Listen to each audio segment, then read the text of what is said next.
Hello again, friends. Dan Olasso here with another installment of Making History. And this time I'd like to talk about the fourth chapter of The Dawn of Everything by Wengrow and Graeber. And this one is titled Free People, the Origin of Cultures, and the Advent of Private Property. And once again, what I'm going to talk about are my reactions to it, which are not necessarily all the potential interesting things in it, but they're the things that jumped out at me.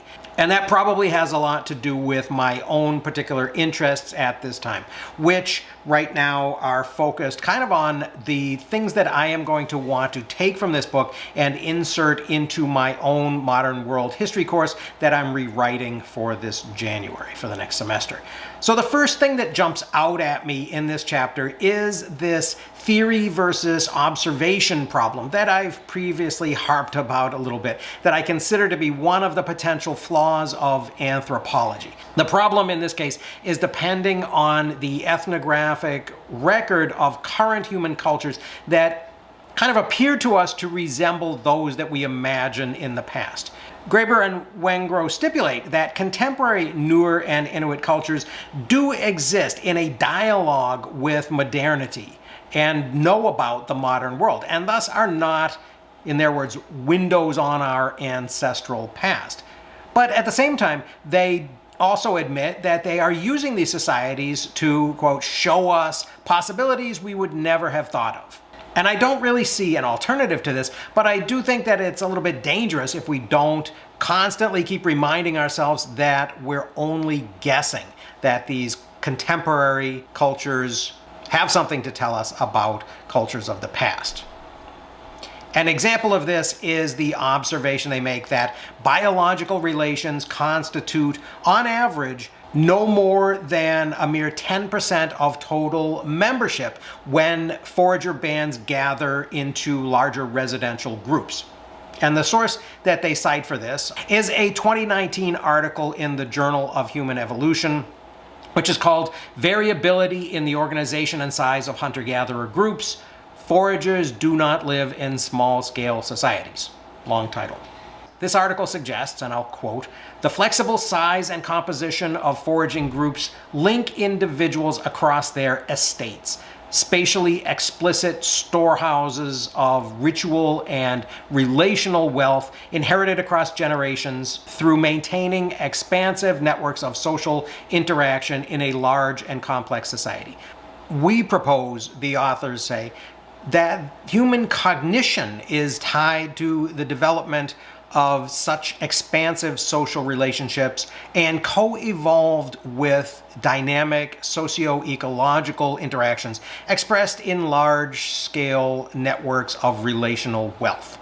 So that was all a bit complicated, but this does seem to be a finding that seems to support not only the idea that hunter-gatherer bands, again, if those of the present are similar to those of the past, could be very cosmopolitan, in Graeber and Wengrow's words, and could draw members from a very wide population. But it also says something about this relationship between wealth, which apparently consisted to a large extent of intellectual property, and influence. And this article is apparently tied to a theory called the social brain hypothesis, which once again connects these human societies with primates in a way that Graeber and Wengrow have actually just gotten through criticizing people like Pinker for doing. So this is maybe a little bit problematic. Still, the idea is kind of attractive that there were continent-spanning networks that worked kind of like totemic moieties, allowing people to think of themselves as members of extended clans.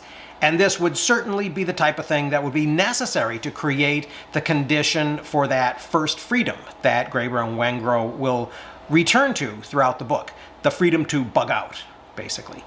In that context, does the scale of individual lives tend to shrink as populations or population densities rise? Why? Does this have to do with an increase in regional differences? Does this differentiation happen when, although greater and increasing actual numbers of people may be traveling, It turns out that as a percentage of the overall population, this traveling group is declining. Something like this did happen in American history, when although the raw number of farmers continued to increase into the 20th century, farmers ceased to be the majority of the population and ceased to be the largest occupational group in America. So although they continued to increase in gross numbers, their cultural significance was reduced, and other groups like urban workers became relatively more significant. Graeber and Wengrow talk about the growth of regional cuisines and other cultural markers, which seem kind of benign and unsinister in this framing. But I wonder if these types of cultural changes are on the same spectrum as the seeking of difference that creates the type of othering that they later call schismogenesis. And this may be a spot where the anarchist orientation of at least one of the authors leads them to a conclusion that might be questionable. Graeber and Wengrow say that the proliferation of social and cultural universes must have contributed in various ways to the emergence of more durable and intransigent forms of domination.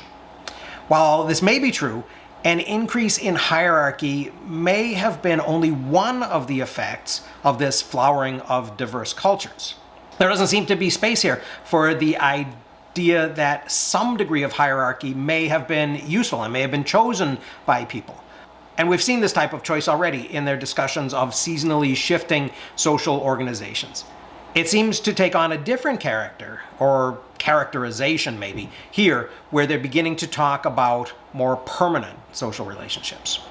Graeber and Wengrow move on and return to an earlier question of what egalitarianism might mean relative to other terms like equality.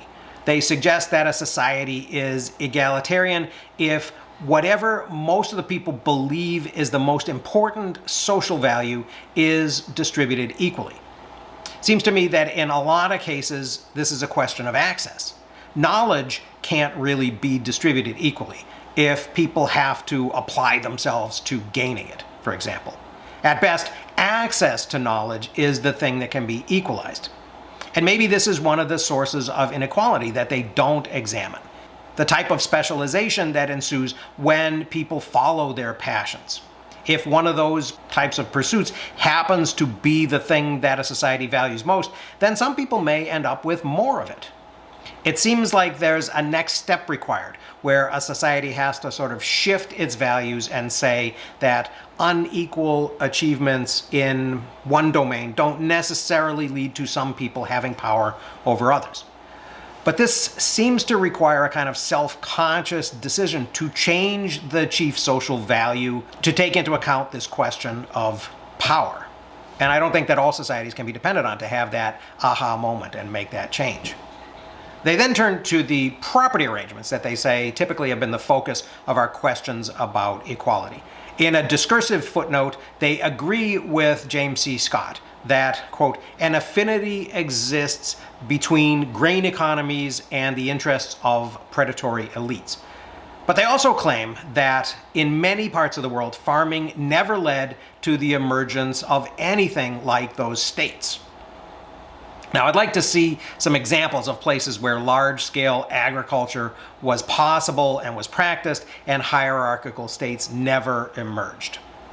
I don't think that there are really that many, and I think that part of Scott's argument was that people tended to leave the places where agriculture and states were prevalent and go to the highlands and go to places that were more difficult to access in order to avoid being taxed and counted and drawn into corvée labor and things like that.